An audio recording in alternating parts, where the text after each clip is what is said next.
have to get out of this business of financing big government, because when you do this, when you have this right to print money, you produce big government, and government does the wrong things, always at the expense of individual liberty.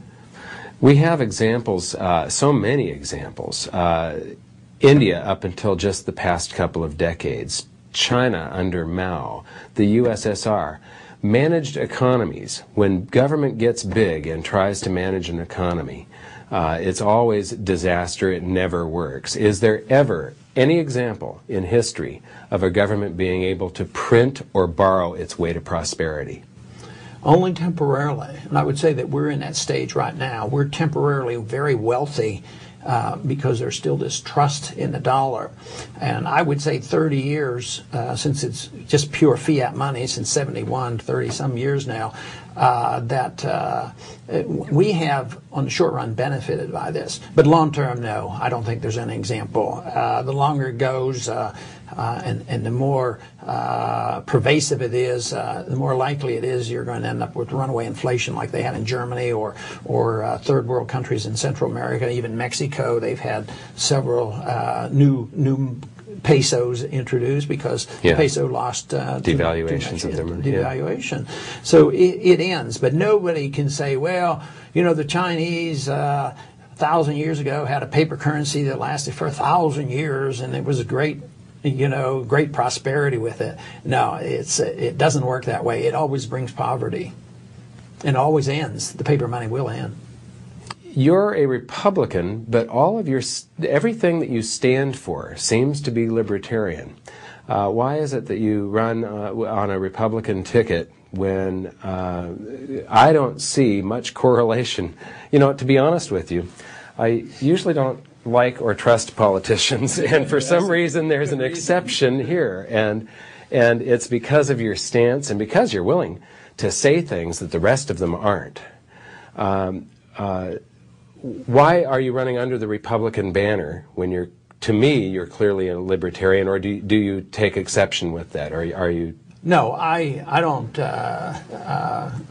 shy away from the word libertarian, but I volunteer that I'm a constitutionalist. And what you're saying, if you put the label libertarian on me, that means the founders must have been libertarian. Because even if I had a libertarian belief that contradicted the Constitution, I would want to change the Constitution because I believe the rule of law is important. But the Constitution is pretty libertarian. It gives the government essentially no authority to run our lives or police the world or run the economy. So it's a great document.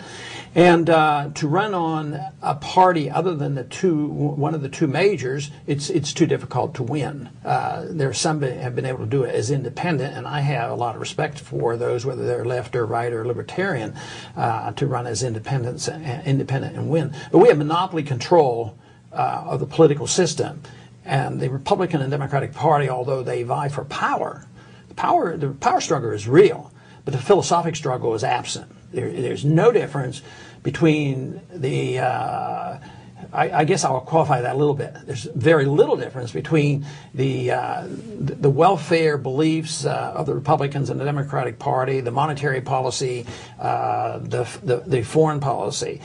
In the current day, I would say the biggest difference is the Democrats are more easily swayed to raise taxes than the Republicans are.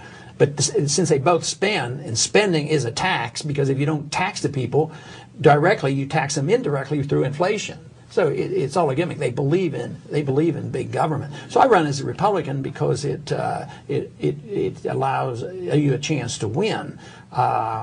Because as a third party, you don't get included in debates, and it's harder to raise money. It's hard to get on ballots, and Libertarian Party tries real hard to get their candidate on ballots, and they do. But I tried it one time back in 1988, and I spent most of the money just battling the rules. So you have to be a Ross Perot in order to do that. So if you're wealthy enough and you can find the people who will go out there and overcome the legal system and go to court and get signatures, you can get on the ballot. But for an average so the system movement, is stacked against it's stacked and I think somebody could have my views and run as a Democrat. Matter of fact, after this last election, a Democrat that beat a so-called conservative Republican called me, and she was all excited. She says, guess what I did? I used a lot of your supporters up in my district, and I used some of your literature, and I won a seat, which was exciting. Wow. That they took these constitutional views, more libertarian views, and were able to use it and win a Democratic seat. And she said, I want to be an ally of yours. And she had never been in office before. So this can happen. So we have a mess and a lot of cards stacked against us, but we're still free enough to participate. The fact that you can still do television programs and you can do homeschooling and private schooling, and even a guy like me can get elected to Congress. So there's still enough freedom left, and we need to use it to go in the opposite direction of recapturing our freedoms, rather than sitting back and saying, well, there's not much we can do. And they say, oh, the media is opposed to us. Well, who's the media? The media is everybody now. All you have to do is get a computer and you're on the website. I mean, my stuff doesn't make the news, but boy, I get a lot of letters around the world. When I give talks on the House floor, I mean, I get a lot of interest. You said your stuff doesn't make the news. I was watching C-SPAN one time. Congress is grilling Greenspan, and it was all softball questions. And then you step up and you ask a hardball question, and C-SPAN immediately cuts away to some silly commentary. Do you think that we have a truly free and fair media in the United States? Not really, because I consider it. I mean, you take a station like Fox. I mean, it just works for the Republican Party and works for the president. And they promoted the war and all their propaganda. It's ironic that PBS has given me a fairer shake than the so-called private stations. Of course, I wouldn't vote. And even C-SPAN. Oh, yeah. C-SPAN treats me very well, and they get me on. But it's sort of ironic. I wouldn't vote for a penny to subsidize public broadcasting. But in a way, it's more fair and balanced than the so-called fair and balanced station of Fox.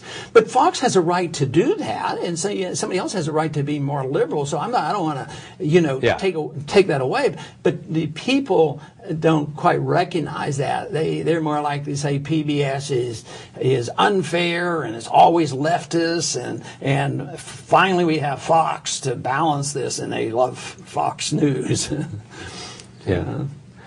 Okay, I want to thank you for being here. This was just an incredible interview. Is there anything that you would like to say at the end here? Well, I don't have anything real special, but I think most people have to realize that the real cause is to fight for the cause of liberty, because I think when we have a free society, individuals then can do what they want, take care of themselves, and work for their own virtue and excellence, and take that out of the role of government. It's when you give that responsibility to government to make this economy fair and make you a better person and tell you how you should be virtuous and all these things. The government can only do that, or pretend to do it, at the expense of liberty.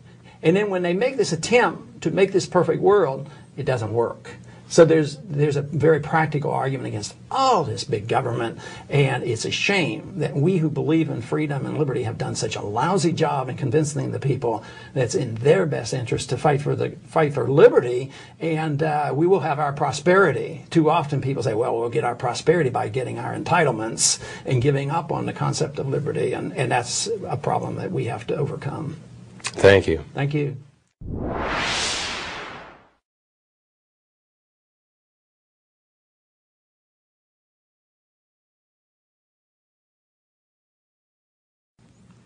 Wow.